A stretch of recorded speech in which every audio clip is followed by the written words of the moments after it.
Now, when Thorolfur moves to Iceland, he already has a temple in Norway. He dismantles the whole building and brings the wood with him on his ship. Well, in Iceland, and he builds the old temple on a new ground.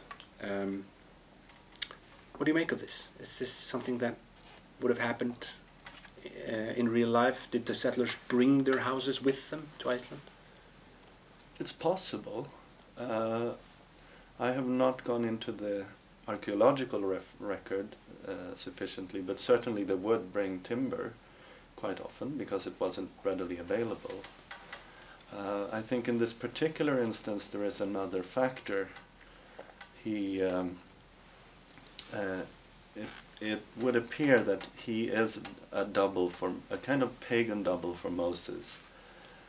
Moses taking the riches of the Egyptians to build the tabernacle, which he brings to the new land. So there's this double text here as well.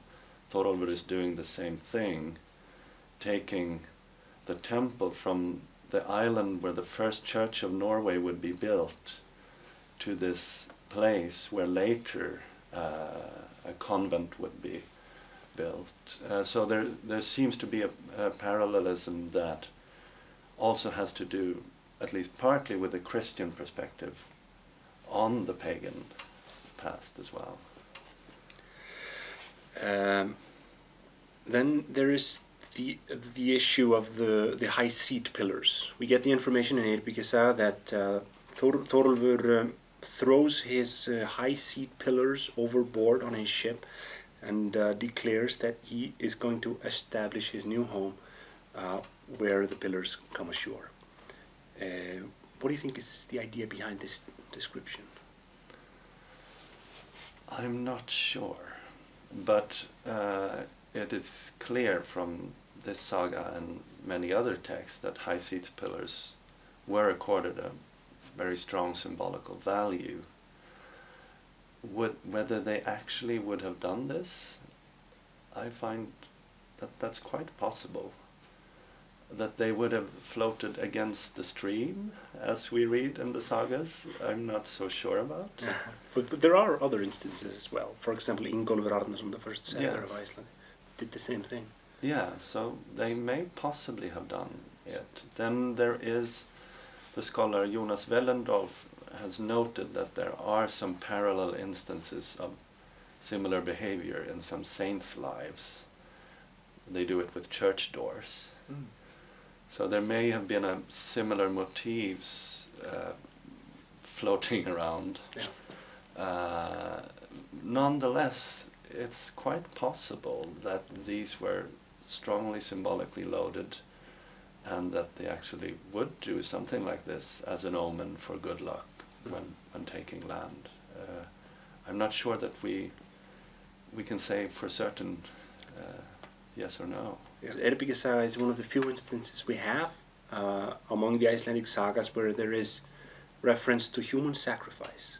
Yes. And the author tells us that there is this stone that you can find there in Thorsnes, and you can still see the red color from the sacrificial blood.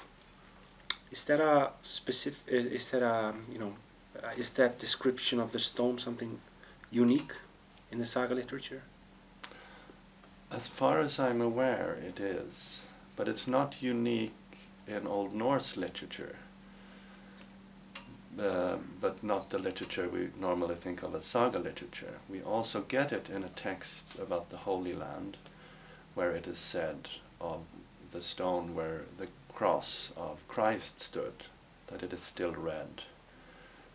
So we get the same kind of a description here, and I went to Thorsnes, Snæfellsnes, to inspect the stone, and lo and behold, it is still red.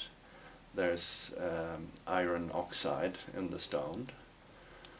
So apparently the stone was red, and the story presumably developed out of that fact, based on the parallel case of a very important human sacrifice So this I would not see as an authentic remain from pagan times, but as a projection to try to find parallel structures in one's own past Right. to the one and of the Holy Land.